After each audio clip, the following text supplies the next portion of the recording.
नमस्कार, मी पायल. SB news Maharashtra channel मध्ये आपले स्वागत आहे. राजा टाकळी येथे विविध विकास कामाचे भूमिपूजन आमदार डॉक्टर हिकमतदादा उडाणे यांच्या हस्ते संपन्न.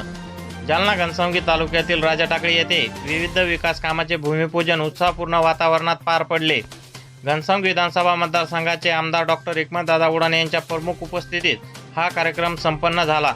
यावेळी अध्यक्षस्थानी परमपूज्य श्री 1008 गणेशानंद सरस्वती श्री तुळजाभवानी संस्थान राजा टाकळी हे उपस्थित होते. यावेळी विविध पायाभूत सुविधा व स्थानिक विकास कामाचे भूमिपूजन करण्यात आले. आपल्या भाषणात आमदार डॉक्टर हिकमतदादा उडाणे यांनी मतदारसंघाच्या सर्वांगीण विकासासाठी कटिबद्ध असल्याचे सांगत भविष्यातही विकासाची गती कायम ठेवण्याचा विश्वास व्यक्त केला. यावेळी शिवसेना पदाधिकारी, सरपंच, कार्यकर्ते, ग्रामस्थ व नागरिक मोठ्या संख्येने उपस्थित होते. अशी एसबी न्यूज महाराष्ट्र चॅनलसाठी प्रतिनिधी श्रीकृष्ण भाऊसाहेब राजे जाधव, घनसावंगी. एसबी न्यूज महाराष्ट्र चॅनलची संपूर्ण माहिती ऐकण्यासाठी चॅनलला सबस्क्राईब, लाईक, कमेंट व शेअर करा. धन्यवाद.